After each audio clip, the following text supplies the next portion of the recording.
Olá, tudo bem? Está começando o Agora Agro e você vai ver na edição de hoje. A Arábia Saudita habilitou 2 plantas do Minerva localizadas no Paraguai. Temporada 2019-2020 de milho deve se iniciar com disponibilidade restrita. Ano safra 19-20, o Brasil exportou mais de 20 milhões de sacas de café. Metodologia automatizada permite realizar em 3 horas a medição de volumes de madeira que levaria 3 semanas na forma convencional. Vamos falar dos cuidados que o produtor deve ter com a alimentação nutricional do rebanho leiteiro. E vamos falar também sobre mercado financeiro e de commodities agrícolas. O Agora Agro já está no ar.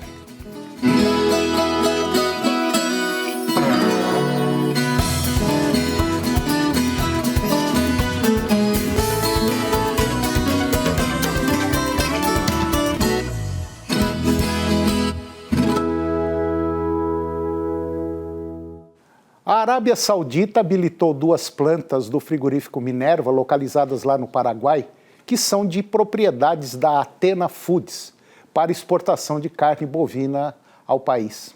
Juntas, as unidades possuem capacidade de abate de 2.200 animais por dia.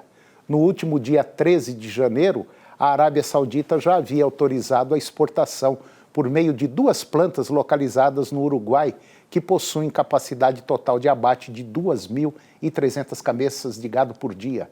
O país, um dos principais mercados consumidores de carne no Oriente Médio. A temporada de milho deve iniciar com disponibilidade restrita num cenário de consumo doméstico crescente, segundo pesquisa do CEPEA, que é o Centro de Estudos Avançados em Economia Aplicada da Exalc-USP. A nova safra de verão deve ficar em linha com a registrada em 2019, não conseguindo alterar de forma expressiva a disponibilidade interna no primeiro semestre. Assim, existem fatores de sustentação de preços no curto prazo, o que tende a estimular o semeio da cultura na segunda safra e, consequentemente, a elevar a oferta no segundo semestre. Em termos globais, são esperadas reduções da produção do consumo e também dos estoques, o que reforça a perspectiva de sustentação de preços. O forte movimento de alta nos preços domésticos no último trimestre do ano passado estimulou produtores a aumentarem a área semeada com milho na primeira safra. Informações da equipe de custos do CEPEA apontam que houve melhora na relação de troca entre produtos e insumos nas principais regiões acompanhadas. Em relatório, a Conab, Companhia Nacional de Abastecimento, ela estima que a primeira safra de milho 2019-2020 deva atingir por volta de 26,6 milhões de toneladas, 3,8% a mais que na temporada anterior, resultado do aumento de 1,1% na área e da expectativa de crescimento de 2,7% na produtividade. O consumo interno é estimado em 68 milhões de toneladas, quantidade quase 7% superior ao da temporada passada e de 12,8% acima da média das últimas 3 safras. Esse cenário se deve a maiores procuras por parte do setor pecuário e também de novas usinas produtoras de etanol de milho na região centro-oeste. Nos 6 primeiros meses do ano safra 2019-2020, que vai de julho a dezembro, o Brasil exportou 20 milhões de sacas de café, com destaque para o crescimento de 17% nas exportações do café robusta, na mesma base comparativa de 2018. A receita cambial do período até agora foi de 2,5 bilhões de dólares e o preço médio de uma saca de café, 125 dólares. No compilado do ano civil de 2019, os Estados Unidos permaneceram como o país que mais consumiu café exportado do Brasil, com quase 8 milhões de sacas, um crescimento de 19% nas exportações totais do ano passado. O segundo maior destino foi a Alemanha, com 6,8 milhões de sacas. Em terceiro, a Itália, com 3,6 milhões de sacas. E na sequência estão Japão, com 2 milhões e 600 mil sacas, Bélgica, 2 milhões e meio, Turquia, 1 milhão e 200 mil sacas, Federação Russa, 1 milhão e 100 mil, México, 951 mil sacas, Reino Unido, 941 mil sacas e o Canadá, 900 mil sacas. O Brasil mantém a sua posição de liderança mundial e um país protagonista na oferta de cafés sustentáveis para o mundo, oferecendo um produto com total segurança e qualidade, graças à sua alta competência e ao alto foco na sustentabilidade. Uma metodologia automatizada permite realizar em apenas 3 horas a medição de volumes de madeira em florestas que, de forma manual, levaria 3 semanas para ser realizada. Aplicável a diferentes demandas do manejo de florestas, a tecnologia desenvolvida pela Embrapa, ela possibilita voos para a coleta de dados em grandes extensões por meio de drones, também conhecidos como veículos aéreos não tripulados, conhecidos como VANTs. A partir de combinações de imagens aéreas sequenciais, é possível obter modelos 3D de alta precisão com maior rapidez e baixo custo para diferentes finalidades. A metodologia já auxilia técnicos do Serviço Florestal Brasileiro no monitoramento de concessões. O uso de drones no manejo florestal é uma tendência do processo de automação do setor que foi iniciado há mais de uma década e que ganhou celeridade com a chegada das geotecnologias para o planejamento da atividade. E depois do intervalo nós vamos falar sobre os cuidados que o produtor deve ter com a alimentação nutricional do rebanho leiteiro. E vamos falar também do mercado financeiro de commodities agrícolas. Nós voltamos já para um minutinho só.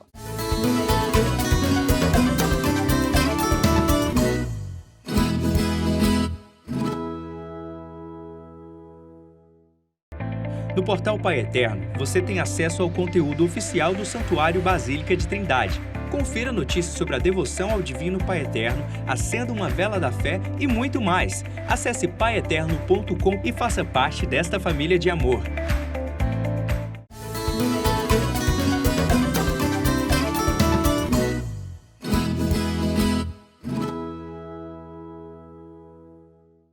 Eu vou conversar agora com Pedro Alex Lupe.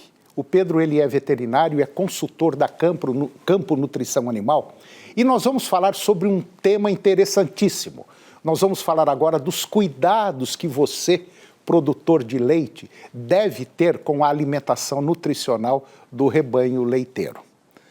Pedro, mais uma vez, obrigado pela sua presença aqui no nosso programa, sempre muito proveitosa, para a gente discutir um tema que eu tenho certeza absoluta que você que está nos acompanhando, você vai gostar. Obrigado. Obrigado você, Toninho, pelo convite. Estamos sempre à disposição. Obrigado, Pedro. Pedro, é o seguinte, o setor leiteiro, de maneira geral, vamos falar de maneira geral, é um setor que vem aí patinando, muita gente reclamando de preço de leite, e tem que melhorar, e estou desanimado e tal, mas também tem muita gente do outro lado, ganhando dinheiro com a produção de leite. Fazendo o dever de casa, não é fácil, é difícil, é uma atividade cansativa. Mas a gente que é produtor de leite e às vezes não tem uma outra atividade, você tem que fazer a tarefa de casa e bem feito. E começa pelo mais, talvez o mais importante, a comida que entra pela boca, ou da vaca, ou da bezerrinha, ou da bezerra, enfim. É por aí, né, Pedro? Sem dúvida, Toninho. Você tocou num ponto muito importante, que é uma frase muito antiga, que o leite entra pela boca, né? É claro. É sempre disso. E um ponto fundamental que a gente tem que sempre levar em consideração, que a gente fala, porque a alimentação no leite, a gente está falando de mais de 50% do custo da atividade. Então, a gente tem que focar muito nisso e estar muito atento nisso. E onde a gente tem que começar por base, em todo ruminante que a gente está falando, das vacas, é a base de tudo, que é o quê? O volumoso. É o volumoso. Quando a gente trabalha com um volumoso de qualidade, a gente consegue economizar no concentrado e ter uma eficiência muito melhor na produção de leite com um custo menor. E um ponto muito interessante que você tocou é o seguinte: às vezes, numa propriedade rural, você tem vaca aí dando aí, vamos falar assim, nesses termos, 10 litros de leite, 12, 8. Se você melhorar a alimentação desse gado, dessa vaca, se você der um alimento mais rico, provavelmente esse animal vai passar a produzir mais. Isso é normal, não é? Perfeita a sua colocação, Toninho, que é muito importante a gente dizer assim, tem a vaca certa para a gente desafiá-la, que a gente fala, né? Toda vaca recém-parida, que a gente fala de bezerro novo, né? É a vaca que a gente tem que desafiá-la. Por quê? Ela tem potencial para produzir mais. Muita gente, é comum, que a gente fala que é a divisão de lote, né? Que a gente fala, dar quantidade de ração ou destinar o melhor alimento para o animal que tem potencial para produzir mais. E não tratar todo mundo igual, né? Dividir para você conseguir melhorar, né? E o mais interessante é que, de maneira geral, um produto, quando é colocado no coxo, é dado, como você falou, por igual para todo mundo, né? Não tem distinção. Sendo que para bezerrinha seria um tipo de alimentação, para novilha outro, para vaca vazia outro e para vaca cheia outro. Com certeza, tem produtos destinados para cada categoria específico para isso, né? Para você ter o máximo desempenho de cada categoria, né? Pois é, e é aí que a gente fala o seguinte: gestão, planejamento, colocar na ponta do lápis, dividir isso aí, cada coisa no seu canto. Quer dizer, você não pode, dentro de um rebanho leiteiro, juntar tudo como se fosse um único animal. Não é por aí. De maneira alguma. E tem muita gente fazendo assim, falando que dá... E dá resultado, né? E aí culpa a atividade, culpa o setor. O produto, culpa o governo, culpa até a mulher, né? Sempre tem. Então, a gente tem que buscar sempre eficiência disso. Como você falou no início, é trabalhoso, é dia a dia, é rotineiro. A gente precisa trabalhar. Não é nunca eu falo que é fácil, é muito complicado. É muito complicado. Porque dentro da mesma atividade tem várias atividades, né? É qualidade de leite, é bezerra, é novilha. E o cuidado que você tem que ter. É muito grande, é muito complicado. É uma atividade muito trabalhosa. Mas tem que ser muito bem feita, muito detalhada para a gente conseguir o máximo desempenho, que nem você falou, que tem gente conseguindo e bons resultados e ganhando dinheiro com isso, né? Ô Pedro, você que é uma pessoa especialista na área de leite, você roda aí vários estados, aí dá consultoria e atende e tal. Bom, parece que já tem muita gente preocupada em querendo melhorar, né? Sim. Já tentando aí fazer uma inseminação artificial, tá vendo que aquela vaquinha, ela é tão bonitinha, todo mundo gosta dela, ela é mansinha, mas ela não serve, ela tá te dando prejuízo. Porque o espaço que uma vaca que te dá 10 litros de leite é o mesmo espaço que a outra que dá 15, 20, está ocupando. Uma coisa que eu sempre falo, Toninho, a média é o que a gente tem que sempre buscar, dependente do que o seu sistema pode te proporcionar, sendo confinado, sendo a pasto, que é a intensificação. Porque você dilui custo fixo. É verdade. O seu custo de mão de obra, o seu custo de energia, o seu custo com ordenha, dilui quando você aumenta a média. Seu custo de bezerra, o seu custo de novilha, quando você aumenta a produção, você consegue diluir. Por isso que a gente tem que otimizar sempre e buscar a média. Lógico que eu não vou conseguir médias altas num sistema pasto, mas eu posso melhorar a minha média num sistema pasto. Eu não vou conseguir médias acima de 30, 35 litros não consegue, a pasto. Não consegue. Mas eu vou conseguir médias de 20, 22 a pasto, eu consigo. Se você conseguir uma média aí de 15 a 18, já está bom demais. Ótimo. Nossa, está excelente. A pasto está ótimo. Buscando um custo-benefício, com um custo menor do que um confinamento, que você tem que buscar uma média maior, mas com custo um pouco maior. Então, é sempre o equilíbrio que a gente tem que buscar, né? E esse equilíbrio você só vai conseguir ter a hora que você resolver colocar na sua cabeça que você tem que ser um profissional da atividade. E profissional é aquele que respeita uma série de normas, de regras, que parte para um planejamento, que faz as coisas na ponta do lápis. Pode ter certeza absoluta, se fizer isso, dá um resultado positivo. Pedro, mais uma vez eu agradeço a sua presença aqui no nosso programa. é sempre muito proveitosa, valiosa, e eu tenho certeza que a gente conseguiu passar aí algumas dicas para você que é produtor de leite. Obrigado, Pedro. Sempre que precisar da gente, nós estamos à disposição, viu, Toninho? Muito obrigado. Obrigado a você. E depois do intervalo, nós vamos falar sobre mercado financeiro de commodities agrícolas. É um minutinho só, eu volto já.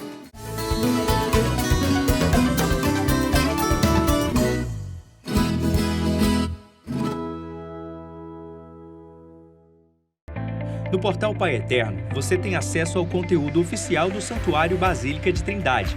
Confira notícias sobre a devoção ao Divino Pai Eterno, acenda uma vela da fé e muito mais. Acesse paieterno.com e faça parte desta família de amor.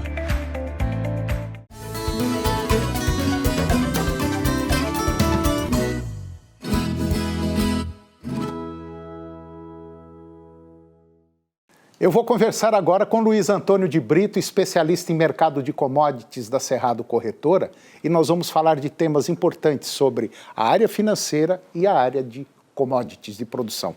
Luiz, mais uma vez, obrigado aí pela sua presença no nosso programa, por ter aceito o nosso convite, para a gente discutir aí uns temas bons para a comunidade produtora do nosso país. Eu que agradeço, é sempre um prazer estar aqui com vocês. Luiz, o governo federal agora vai destinar aí mais de 5 milhões de reais para agricultores que perderam a safra. Como é que vai funcionar isso aí?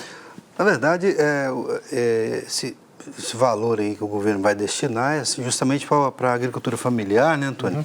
O Ministério do Desenvolvimento Agrário ele vai trazer essa ajuda para aquele produtor ali praticamente no norte e no nordeste do país, na região do semiárido, né, onde ele é afetado pela seca e também pelo excesso de chuva, né? E, então ele tem uma perda aí, onde ele vai ter uma perda causada por esses fenômenos climáticos que atinja até 50% da produção dele. Então o governo tem essa seguro-safra aí, foi criado em 2002 pela Lei 10.420, na época do primeiro governo ainda do presidente Lula, e ele faz parte do Ministério da Agricultura e é gerenciado pela Caixa Econômica Federal. Ele vai atingir inicialmente agora, Antônio, 32 mil e poucos produtores que vão precisar desses recursos. Ele vai beneficiar para aquele produtor que ganha até um salário mínimo e meio, e são R$ 850 por família, né? Então, esses R$ 850 são divididos em 5 parcelas mensais, que vai dar aí R$ 170 por mês em 5 parcelas. É um instrumento que o governo usa para tentar minimizar esse impacto. Ele tem um prazo indeterminado, né? Então, como o governo paga agora, o primeiro mês de janeiro, são 5,2 milhões, né? Mas, como a projeção é até maio, a previsão aí é em torno de 27 a 28 milhões de reais nesse sistema, para se atingir os R$ 850 por produtor e fechar a conta dos 32 mil produtores. Então, é um mecanismo que o governo está usando e, felizmente ou infelizmente, se é baixo, se é alto o valor, mas é o que o governo tem para poder minimizar a situação de pessoas que realmente estão precisando desses recursos e para elas são importantes, né? E como é importante isso aí, viu, Luiz? Exatamente. Luiz, tem um outro ponto muito interessante, que é a entrada do Brasil na OCDE, né? Exatamente. Na Cooperação, Desenvolvimento Econômico. E o Desenvolvimento Econômico, inclusive, isso é importante para o nosso país, né, Luiz? Exato. O OCDE é um clube de países ricos, né? Um país aí, para você ter ideia, da América Latina, somente o Chile e o México participam da OCDE.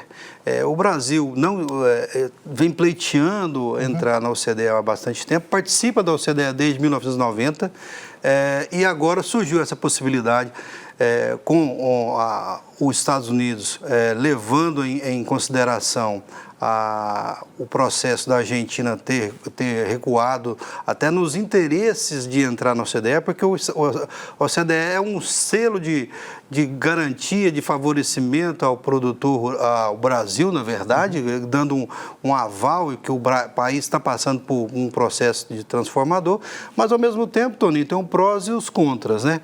Quais são os contras? Os contras é que o Brasil precisa deixar, junto ao OMC, o status de país em desenvolvimento, né? Em desenvolvimento. E esse status do país em desenvolvimento faz com que o Brasil ele tenha que participar das regras do jogo do comércio internacional nos mesmos níveis dos países industrializados, né? Então, algumas ferramentas que o Brasil usa para poder ajustar a nossa economia vão ser mais monitorados pelo OCDE. Então, o Brasil é importante. É muito importante. É importante entrar no país. Não é fácil porque a análise desse processo é de 3 a 5 anos ainda para ser votado. São 36 países. O Brasil tem o padrinho, que é os Estados Unidos, que podem ajudar nisso aí, e ele vai ter que buscar voto nessa situação que se apresenta, né? Então, nós temos uma situação que tem que ser muito bem gerida, porque as indústrias brasileiras têm que estar preparadas para essa concorrência também, a partir do momento que o Brasil se coloca em aberto à competitividade, a todo o mercado internacional. É um ponto positivo para o nosso país. Exatamente. Muito positivo. Luiz, vamos falar sobre exportação de bovinos vivos do Brasil 2009 a 2019. É um importante número porque o país é um dos mais importantes exportadores de bovinos vivos do mundo. Exato. O Brasil, em 2009 a 2019, ele teve um volume interessante de exportação, mas a gente observa, Antônio, que em 2013 foi realmente o ano que o Brasil exportou bastante em volume financeiro e em volume de carne, né? Um volume aí com quase 721 milhões de dólares, né? E para agora, 2019, Antônio, nós caímos aí para 355 milhões de dólares em bovinos e para 180 mil toneladas contra 324 mil toneladas. O Brasil, naquela fase de 2013, você deve recordar, Antônio, que o nosso grande cliente era a Venezuela, né? Sim. A Venezuela comprava bastante da gente. Era o principal comprador. E hoje o nosso principal comprador é a Turquia, né? E mostra que o mercado de bovinos vivos deu essa recuada. Se você observar lá os preços, você vai ver que 2019 é $1.969 a média por tonelada. Então é a primeira vez, Antônio, desde 2009 que nós estamos abaixo dos R$2.000, né? Isso tem a ver com a oscilação cambial e com todo esse processo. E o Brasil mostra isso aí. Nós temos um espaço para crescer, mas reduziu bastante as exportações de bovinos vivos e também o valor financeiro. A Venezuela representava um grande número. Um nicho de mercado interessante. Nicho de mercado, um número muito bom para o país. Luiz, soja, Brasil, China e Estados Unidos.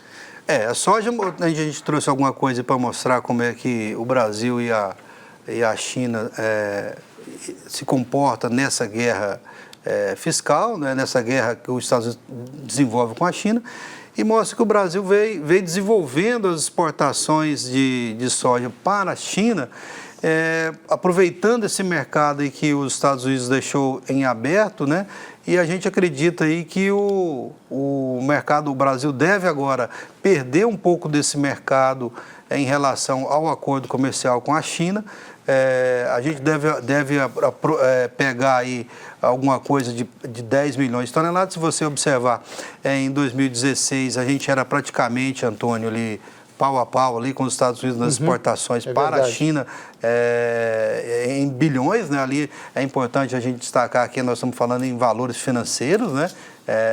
E depois, em 2017, o Brasil briga ali e sobe e ganha dos Estados Unidos, aí vem a briga, né, dos Estados Unidos com a China. O Brasil vem ali praticamente com 27 bilhões exportados, né?